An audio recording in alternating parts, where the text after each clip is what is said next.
Adam left the village early in the morning, but he wasn't alone. Clara, the cleric, was traveling with him. She was undertaking a pilgrimage, and he was to guard her. Well, he was already heading that way, so it wasn't much of a job.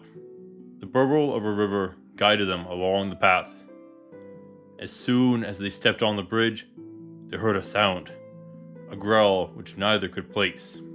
They rushed forward as a massive beast sprang from the water, snapping its jaws at the fleeing humans. Welcome to Mythical Phylogeny Adventures. I'm your guide, Jason.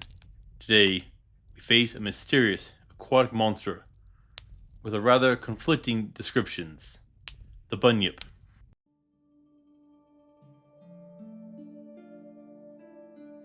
I need to ask, Australia, you have enough dangerous animals, do you not?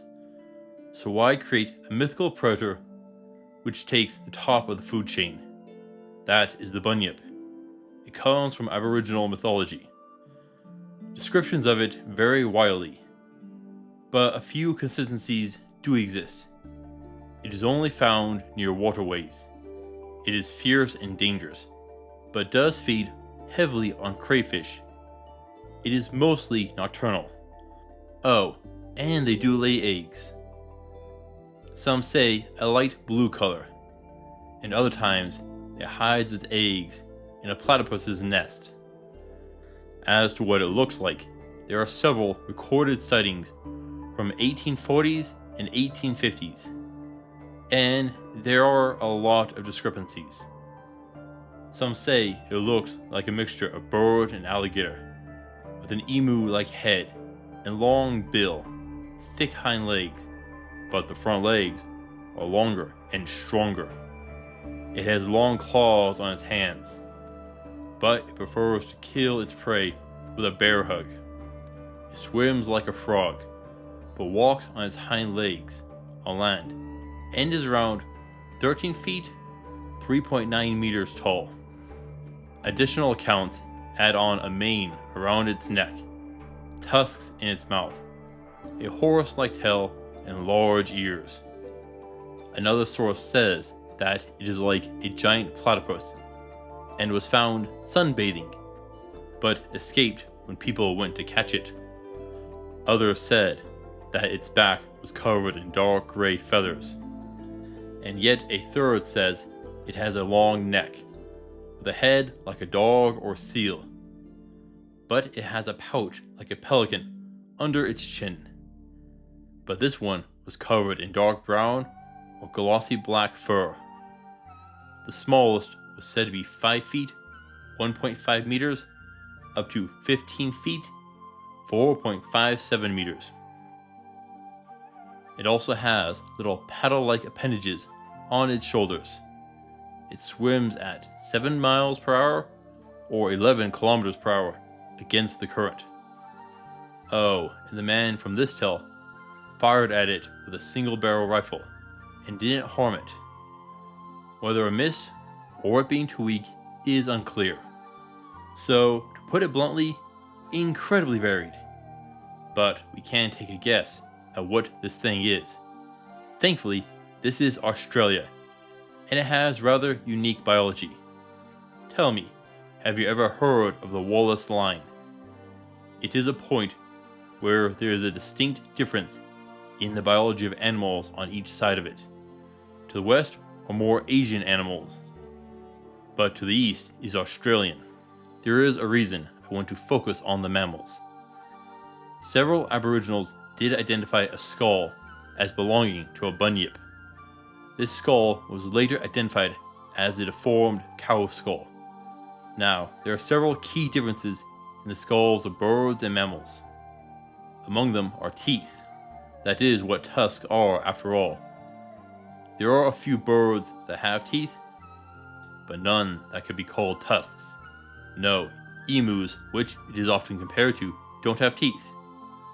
But there is a problem, as you will see.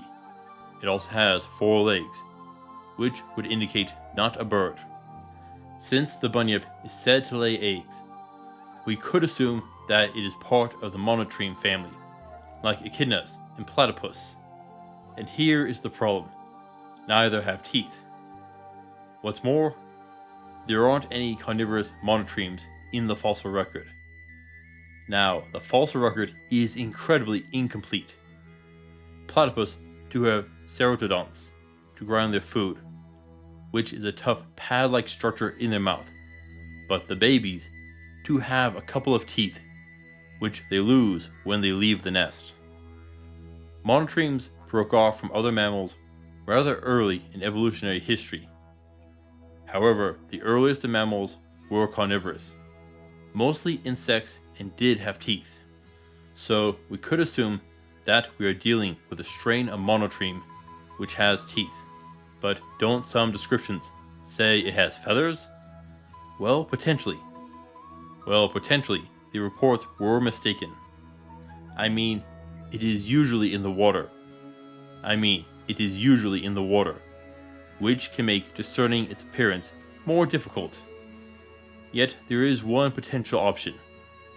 A couple of sources did state that it could shapeshift, but that is very rarely mentioned.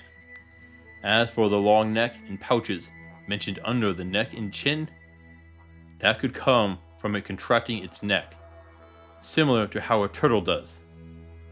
The issue with this is mammals only have 7 cervical vertebrae, so those would need to be longer, like a giraffe's, but that would make it stiff. Potentially, you would have to add additional vertebrae if the neck is flexible. The pouch, like a pelican, is actually pretty simple. It is simply an expansion of the esophagus called a crop.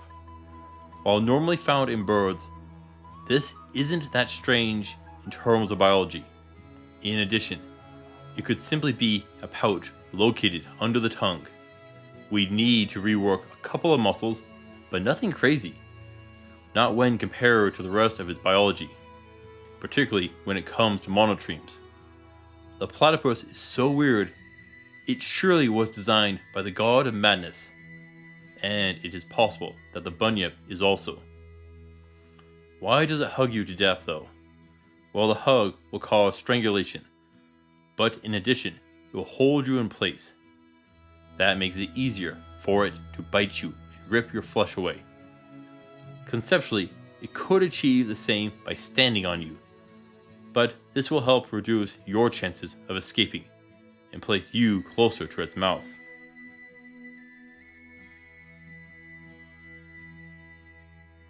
Now, the bunyip is said to be ferocious, with countless tales of it attacking people.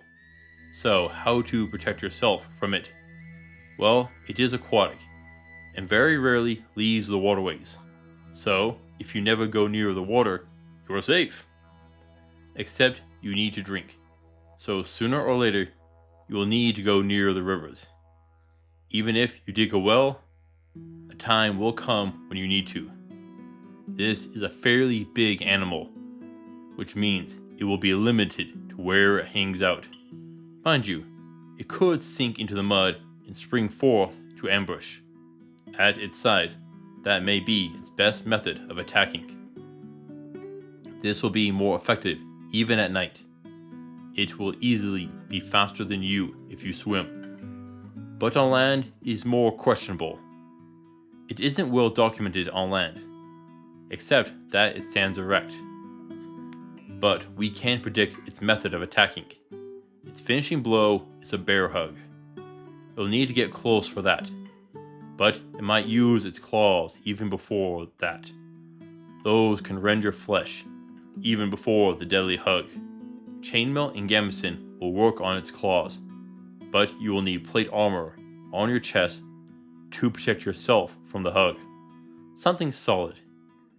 If you have spikes on your armor, they should cut into its hide and injure it. Hopefully enough to help you escape. Magic will be helpful here. Its fur should be damp, and that will reduce the effectiveness of fire, but expose it to lightning. Ice wouldn't be a bad option either.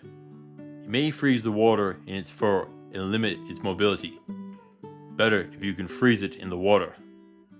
Due to its size, I would prefer longer weapons, Spears and halberds are perfect here. They will let you attack while keeping you as far from its claws and tusks as possible. Even the Aboriginals speak of slaying them using spears. Bows and arrows or guns also work. Yes, one person did shoot one and it didn't work, but that was a single barrel gun with an unknown caliber.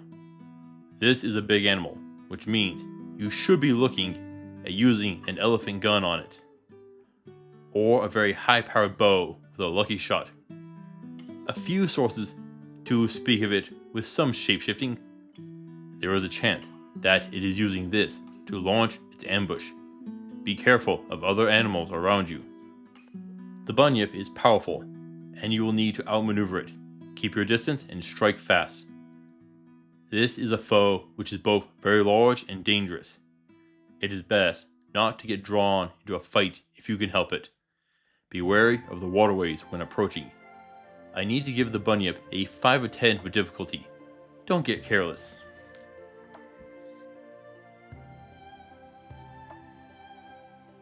The Bunyip isn't known for great magical powers, more of its physical traits, and the same is true of its remains. Its hide could be tanned to produce fine leather goods. The meat can be tasty too. Just make sure you get a competent chef. This won't be a common dish. If you are really lucky, you could find one of its eggs, either sold to a collector or cook, can make it worth your while. But could you domesticate one? This is complicated. If you can get your hand on the egg and raise it from birth, there is a high chance of it. As such, it is an incredible asset. It can rip into your foes and give you the advantage. Outside of battle, it can aid you on the rivers. It can pull your boat or carry you about. It won't be as useful on land, is the only thing. You will need to train it well to be sure. Though feeding it might get expensive very quickly. This is a big animal after all. Yet, if it can shapeshift, it can aid in some stealth operations. Make it small and sneak it into a palace. Then let it go out and transform to cause havoc in your foe's base. Sounds perfect, doesn't it?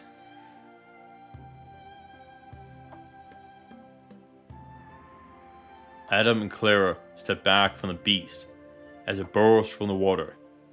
It let out a brutal roar and charge, so fast. The adventurer responded with flames.